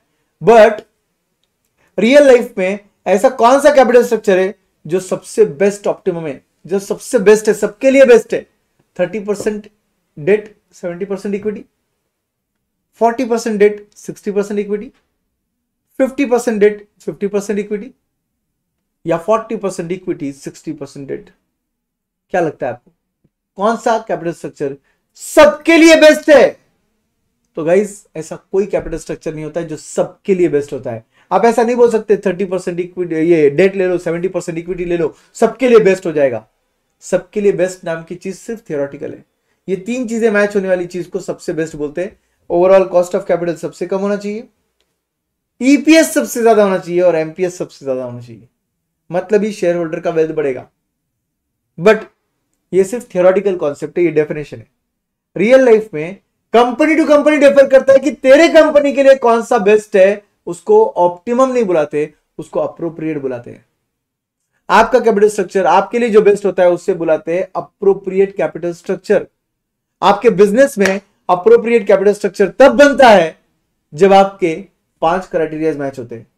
कौन से 5 क्राइटेरिया मैच होते हैं? तो नीचे दिया देखो, in theory one can speak about optimum capital structure but in practice appropriate capital structure is more realistic term than optimum. Yes, appropriate is more realistic term than appropriate. तो फिर उसके अंदर आना चाहिए 5 आइटम। सबसे पहला आना चाहिए प्रॉफिटेबिलिटी। प्रॉफिटेबिलिटी मतलब क्या होता है? आपके ईपीएस सबसे ज्यादा होना चाहिए, रिटर्न्स, और आपका कॉस्ट ऑफ कैपिटल सबसे कम होना चाहिए, उसको बोलते हैं प्रॉफिटेबिलिटी। आपकी प्रॉफिटेबिलिटी बिजनेस की तब बढ़ेगी, आपका प्रॉफिटेबिलिटी तब कंसिडर किया जाएगा कैपिटल स्ट्रक्चर का जब आपका कॉस्ट ऑफ फाइनेंसिंग जो है वो मिनिमाइज होना चाहिए और मैक्सिमाइज होना चाहिए अर्निंग पर शेयर। देखो ऊपर भी लिखा है अपन ने, ईपीएस जो है मैक्सिमाइज होना चाहिए। यस, और कॉस्ट ऑफ फाइनेंसिंग सबसे कम होना चाहिए, मतलब वैक सबसे कम होना चाहिए। देखो लिखा है, तो उसको बोलते हैं प्रॉफिटेबिलिटी। आपका कैपिटल जो बिजनेस में आ रहा है वो कम कॉस्ट पे आ रहा है, मगर उसे इन्वेस्ट कर कर आप जो ईपीएस कमा रहे हो वो सबसे ज्यादा कमा रहे हो। इन शॉर्ट कैन वी से कि भाई कॉस्ट ऑफ कैपिटल कम होना चाहिए और रिटर्न्स मैक्सिमम होना चाहिए। इन्वेस्टमेंट कर कर रिटर्न्स जो आ रहे हैं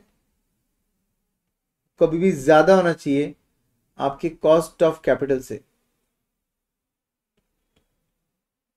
आपका कॉस्ट ऑफ कैपिटल कम होना चाहिए और उससे मिलने वाले रिटर्न ज्यादा होने चाहिए। बाय डिफॉल्ट आपका ईपीएस बढ़ जाएगा और आपका क्यों मतलब वैक सबसे कम रहेगा, आपको प्रॉफिटेबिलिटी मिलेगी।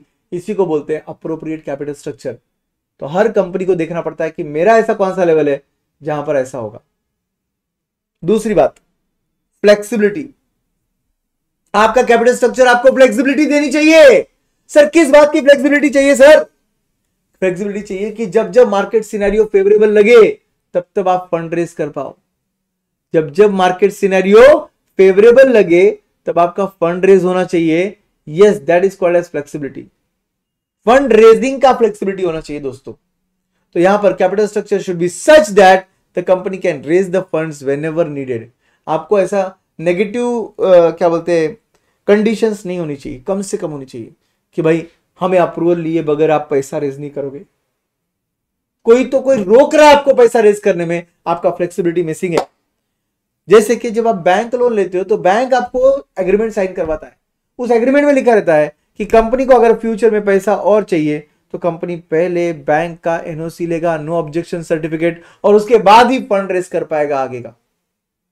फ्यूचर में फंड रेजिंग पर रेस्ट्रिक्शन डाल देता है बैंक लोन। ऐसे रेस्ट्रिक्शन से आपकी फ्लेक्सिबिलिटी कम हो जाती है।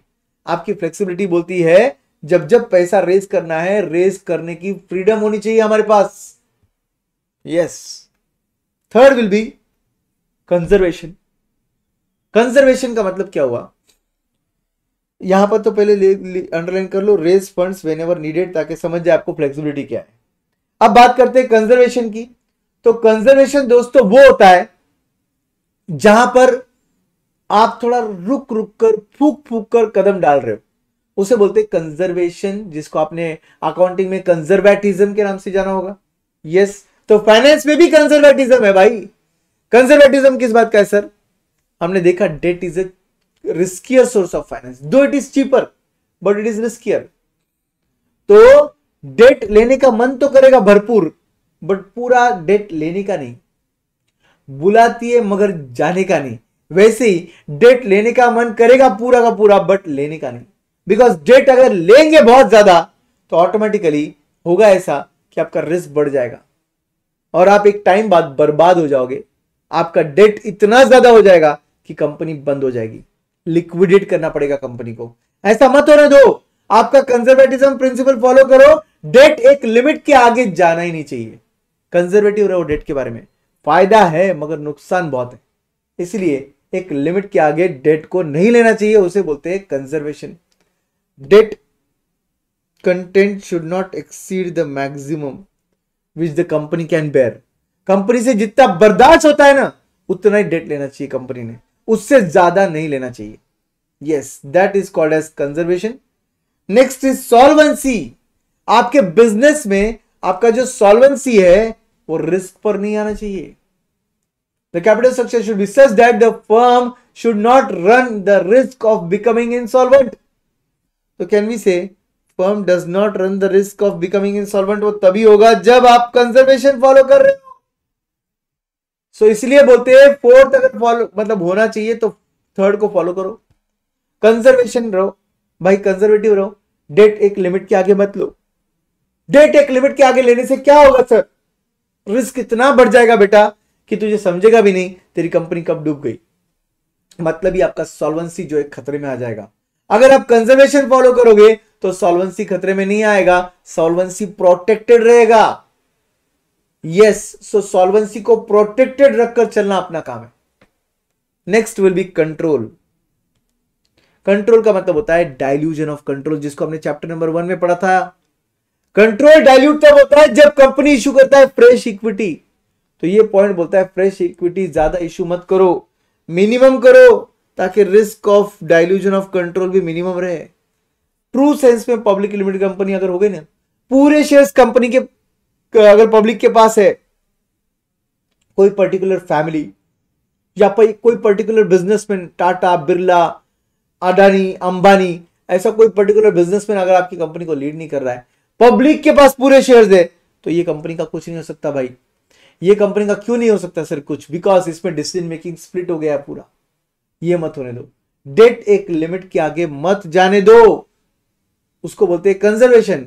मगर इक्विटी भी एक लिमिट के आगे डाइल्यूजन नहीं करना चाहिए, उसको बोलते हैं control. Control dilution should not be beyond a limit. तो सर आप पॉइंट नंबर 3 और 4 में बोल रहे हो डेट मत लो एक लिमिट के आगे। पॉइंट नंबर 5 में आप बोल रहे हो इक्विटी भी इश्यू मत करो एक लिमिट के आगे। तो करे तो क्या सर करे? सर पैसा तो चाहिए ना सर। डेट भी मत लो, इक्विटी भी मत लो, ऐसा कैसे चलेगा? मैंने लेने पे मना नहीं किया है, मैंने बोला लिमिटेड लो, बैलेंस करो ना। डेट और इक्विटी को बैलेंस करो, जितना तुम्हारी कंपनी को बर्दाश्त हो सकता है उतना डेट लो, बचा हुआ इक्विटी लो। और इक्विटी भी इश्यू करते हो ध्यान से समझो बात को कि लिमिटेड लोगों के हाथ में अगर कंट्रोल रहेगा तो कंपनी सही डायरेक्शन में चलेगा, अदरवाइज तो जयराम जी की फिर तो हो गया कल्याण। ये नहीं होना चाहिए।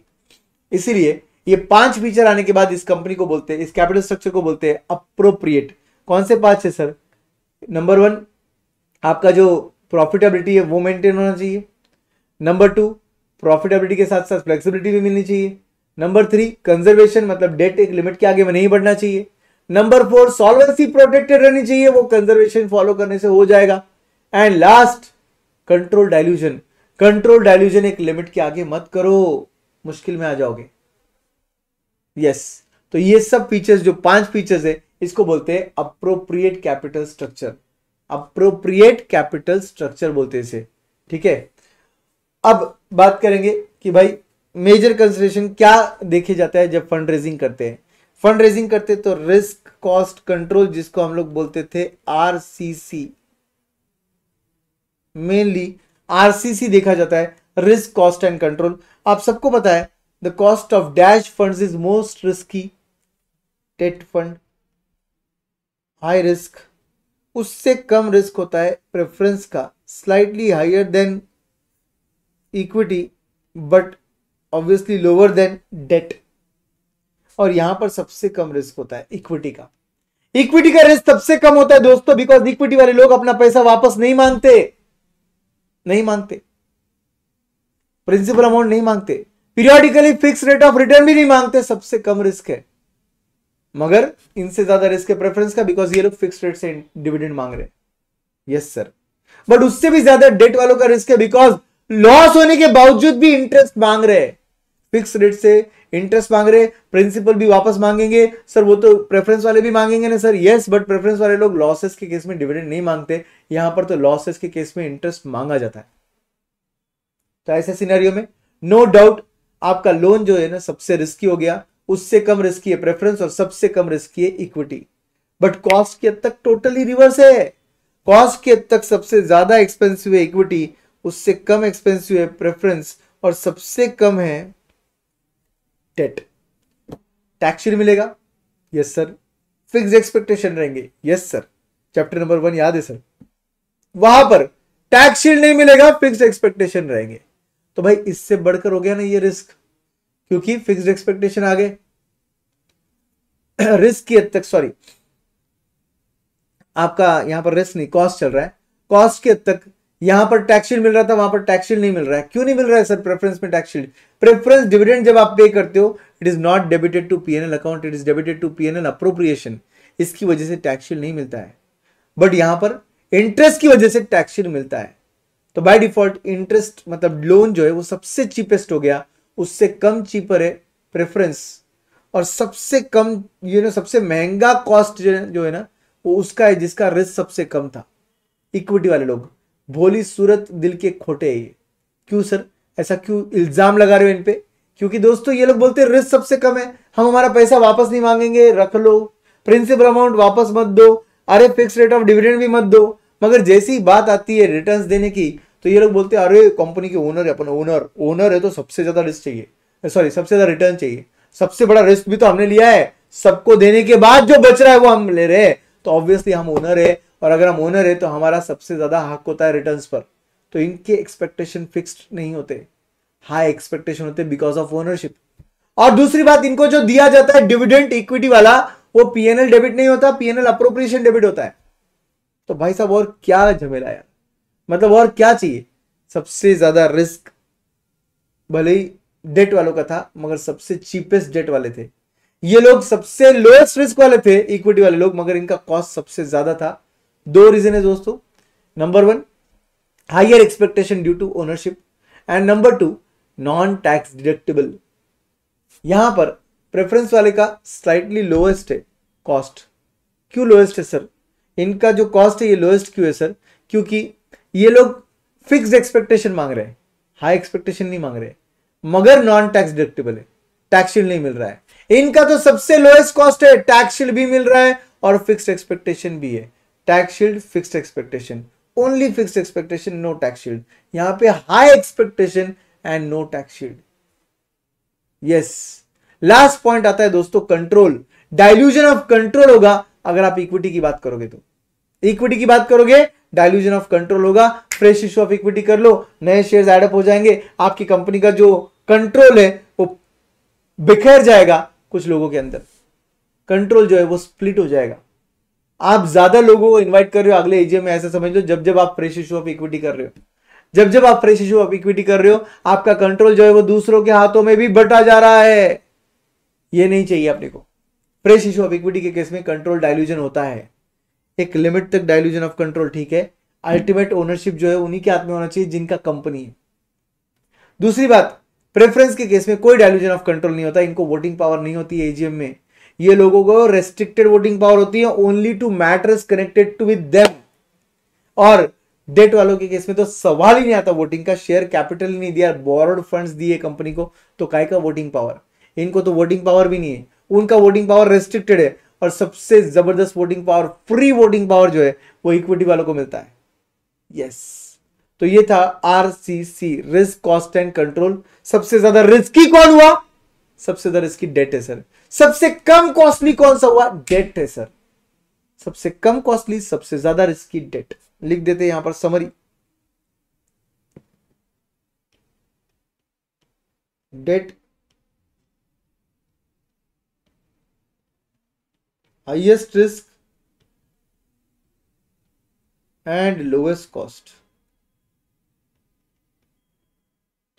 इक्विटी एग्जैक्टली अपोजिट रहेगा।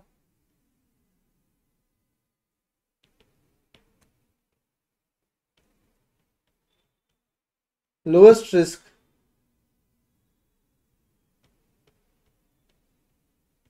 And highest cost. Preference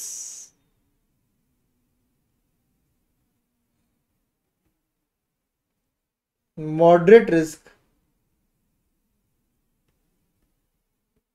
and moderate cost. Moderate मतलब इन दो के बीच, डेट इक्विटी के बीच। यहां पर लिख रहा हूं डाइल्यूजन,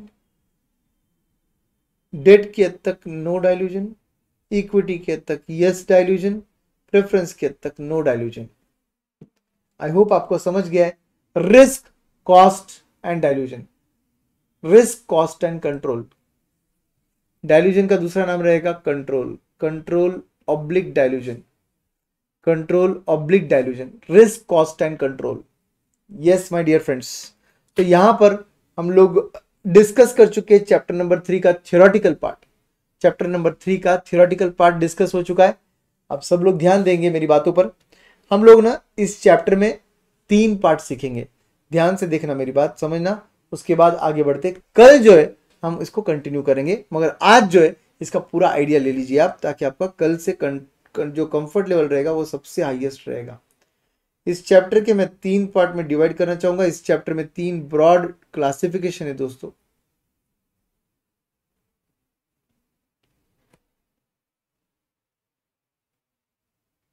सबसे पहले कैपिटल स्ट्रक्चर के थ्योरीज,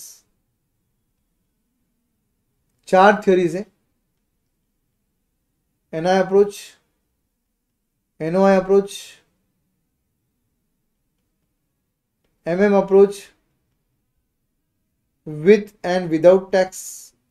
2 चीजें पढ़ेंगे हम उसमें। एमएम अप्रोच विथ टैक्स पढ़ेंगे, विदाउट टैक्स भी पढ़ेंगे, एंड लास्ट हम पढ़ेंगे ट्रेडिशनल अप्रोच। तो ये 4 जो ये थ्योरीज है, ये 4 जो ये अप्रोचेस है इस चैप्टर में पढ़े जाएंगे। इसके अलावा कैपिटल स्ट्रक्चर के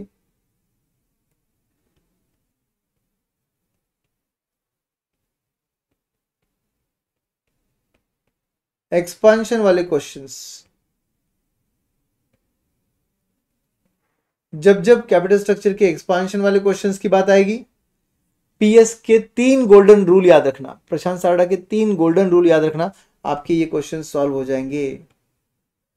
गोल्डन रूल्स दिए जाएंगे आपको 3, और उन 3 गोल्डन रूल को यूज कर आपके कैपिटल स्ट्रक्चर के क्वेश्चंस जो है एकदम आसानी से हम लोग डील करने वाले। सर गोल्डन रूल ऐसे एग्जाम में होते हैं क्या? सर नहीं, बिल्कुल नहीं। ये पीएस के गोल्डन रूल्स है, प्रशांत सारड़ा के, ये हमारे क्लास के गोल्डन रूल्स है, एग्जाम में लिखना नहीं है इसको, ठीक है। तीसरी बात, इस चैप्टर में हम पढ़ेंगे अदर इंपॉर्टेंट कॉन्सेप्ट्स, और इसमें आप 2 कॉन्सेप्ट पढ़ोगे मेरे साथ। First will B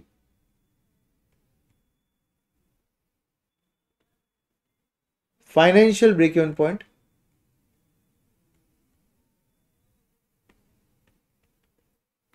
and second will be indifference point।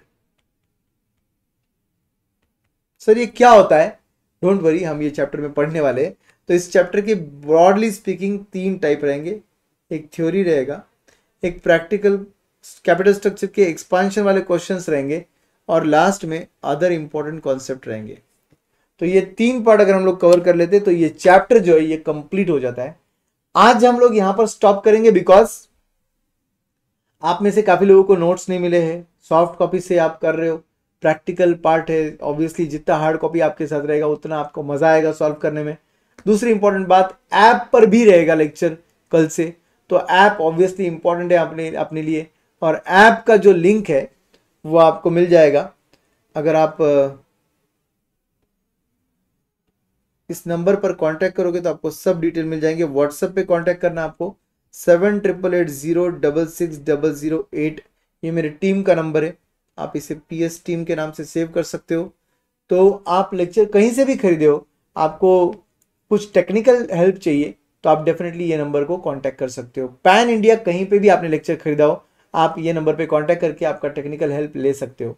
ठीक है, कांटेक्ट करने के बाद तुरंत रिप्लाई मत एक्सपेक्ट करो, बहुत से कांटेक्ट मतलब मैसेजेस रहते हैं, बहुत से कॉल्स रहते हैं, थोड़ा पेशेंस रखो, रिप्लाई आ जाएगा सब कुछ अच्छे से।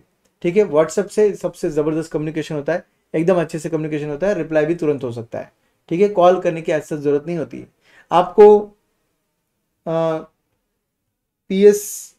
प्रशांत Sarda app, CA Prashant Sarda app download करना है।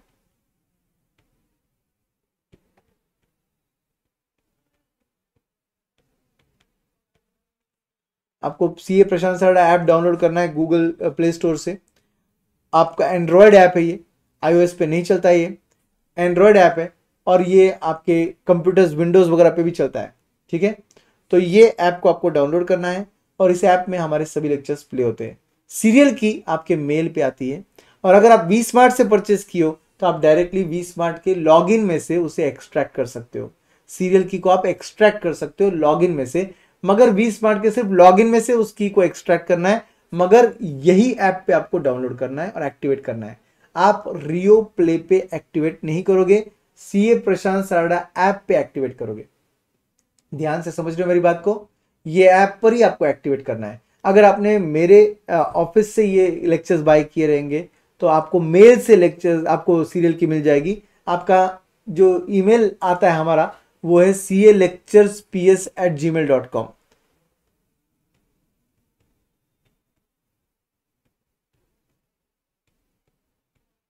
इस ईमेल से आपको सीरियल की मिलती है। अगर आपको ये मेल नहीं दिख रहा है तो आप स्पैम में चेक कीजिए, स्पैम में मेल जाता है काफी बार, तो स्पैम भी चेक कीजिए, आपको सीरियल की मिल जाएगी। सीरियल की के अंदर डाउनलोड लिंक वगैरह सब कुछ मिल जाता है, गूगल ड्राइव की लिंक वगैरह मिल जाती है, सब कुछ मिल जाता है। गूगल ड्राइव की लिंक मिल जाती है, सीरियल की मिल जाती है। उस गूगल ड्राइव लिंक में आपको सॉफ्ट कॉपी ऑफ नोट्स भी मिल जाता है। आप उस गूगल ड्राइव लिंक में सभी लेक्चर्स देख सकते हो, आप ऐप में डायरेक्टली देख सकते हो, गूगल ड्राइव लिंक से भी देख सकते हो लेक्चर, सब कुछ अच्छे से हो सकता है, nothing to worry at all. ठीक है, आपके कल के लेक्चर्स जो है एग्जैक्टली 11:15 से 11:30 के बीच, I will write 11:30 particularly because 11:15 से 11:30 हो जाता है, तो 11:30 AM को हम लोग मिलने वाले हैं इस ऐप पर। सर कल यूट्यूब पर रहेगा क्या? यस, कल का भी लेक्चर यूट्यूब पे शेड्यूल किया जाएगा जस्ट एज अ बैकअप। अगर ऐप में अच्छा चल रहा होगा तो यूट्यूब पर कोई जरूरत नहीं हमें लेने की, मगर ऐप पर कोई भी दिक्कत आती है तो हम यूट्यूब पर कंटिन्यू कर लेंगे। It will be parallel so that all of you are comfortable with this. I insist आपके सीरियल की आप तुरंत ले लो, एक्टिवेट कर लो, ऐप डाउनलोड कर लो, सब कुछ अच्छे से कर लो, अभी से कर लेना, ताकि कल से आप अनइंटरप्टेड वे में मेरे साथ लर्निंग करोगे। प्रशांत सरडा ऐप ये एक बहुत ही फैबुलस ऐप है। इस ऐप पर हम आपको अनम्यूट कर कर बात भी कर सकते हैं, तो हमारे इंटरैक्टिव सेशंस रहेंगे, आप चैट कर कर आंसर भी कर सकते हो, अमेजिंग मजा आता है इस ऐप में। फटाफट इंटरेक्शन होता है। लैग इज ऑफ 0.8 सेकेंड्स का, मतलब ऑलमोस्ट 1 सेकेंड का आपका लैग रहेगा, बस 1 सेकेंड का, which is almost nothing. App link V smart login पर भी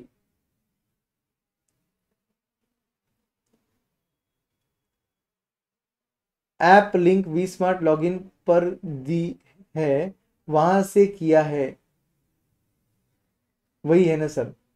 देखिए ऐप लिंक वहां पे जो भी दिया रहेगा वो CA प्रशांत सरडा ऐप होना चाहिए। आप जब डाउनलोड कर रहे हो तो एंश्योर कीजिए CA प्रशांत सरडा ऐप होना चाहिए वो। ठीक है, एक बार मैं भी चेक करा लेता हूँ वी स्मार्ट में क्या ऐप लिंक दिया हुआ है, but it should be CA Prashant Sarda app. Okay, आपको इस बैच में 60 आवर्स के ड्यूरेशन में, मैं आपको बता देता हूँ, आपके 60 आवर्स के ड्यूरेशन में आपको बेहतरीन तरीके से कॉन्फिडेंस आने वाला है, क्योंकि ये पूरे आवर्स जो है इसमें हम लोग रेगुलर बैच के सभी क्वेश्चन सॉल्व कर रहे हैं। क्वेश्चनर डिस्कशंस भी आपको ऐप पे मिल जाएंगे, आपको आपके ड्राइव पर मिल जाएंगे, आपके ड्राइव पर क्वेश्चनर डिस्कशंस भी रहेंगे, यूट्यूब पर भी रहेंगे। आपको क्वेश्चनर खुद से सॉल्व करना है। क्वेश्चनर में MTP, RTP, पास्ट एग्जामिनेशन सब कुछ है। तो आपको 3 नोट्स मिलने वाले हैं।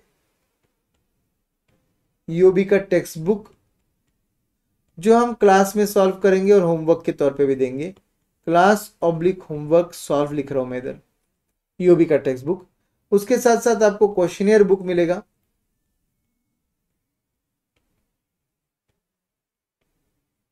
विथ MCQ बैंक, क्योंकि MCQs आने वाले 15 मार्क के लिए, इट्स नॉट अ जोक। तो ऑब्वियसली आपका लोगो सेम है ऐप पर, वही है ना सर? Yes yes yes. अगर आपको ये लोगो दिख रहा है PS एकेडमी का मेरे पीछे, तो यही लोगो आपको उस ऐप पर भी मिलेगा। तो वो ऐप बिल्कुल सही है, एकदम सही बोला आपने। MCQ बैंक ये जो रहेगा, ये आपके गूगल ड्राइव में लेक्चर्स रहेंगे, आपके ऐप पर भी आपको ये लेक्चर्स दिखेंगे, और साथ साथ में YouTube पर भी आपको लेक्चर्स दिखेंगे, YouTube पर भी आपको लेक्चर्स दिखेंगे। तो आपको चिंता करने की जरूरत नहीं है। आपका क्वेश्चनर का पूरा सॉल्यूशन जो है ये मैं आपको प्रोवाइड कर दूंगा। और ऑब्वियसली 60 आवर्स में क्वेश्चनर भी सॉल्व करना पॉसिबल नहीं है, बट उसका पूरा डिस्कशन वीडियो मैं आपके ड्राइव पर भी डाल रहा हूँ, यूट्यूब पर भी रहेगा, सब जगह रहेगा। So nothing to worry at all, ठीक है। और साथ साथ में फर्स्ट चीज, सेकंड चीज, थर्ड चीज मिलेगी आपको चार्ट बुक। ये काम में आएगी आपके रिविजन्स के लिए, रिविजन्स के लिए काम में आएगी। और मैं ये चार्ट बुक आपके यूज करूंगा फॉर मैराथन। आपके जो एंड में मैराथन लिया जाएगा उस वक्त मैं ये यूज करने वाला हूं चार्ट बुक। तो जबरदस्त तरीके से आपको मजा आने वाला है, nothing to worry at all.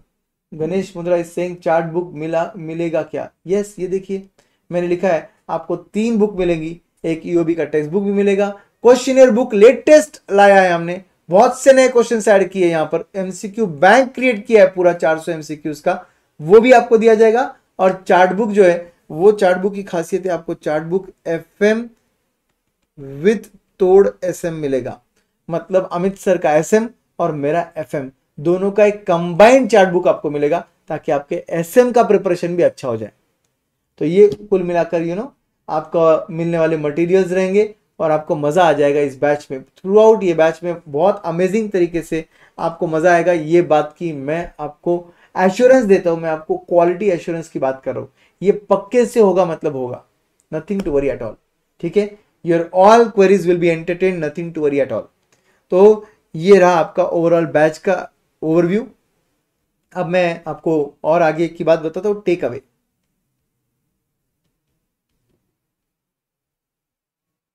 Take away ये लाइफ से इंप्लीमेंट करने वाली कुछ चीजें होती है दोस्तों, जो हम टेक अवे के तौर पे आपको देते हैं। आज का सेशन खैर यूट्यूब पर जनरली मैं टेक अवे देता नहीं हूं, बट क्योंकि टेक अवे की बात ही निकली है तो आज आपको एक झलक दे रहा हूं मैं टेक अवे की, ठीक है।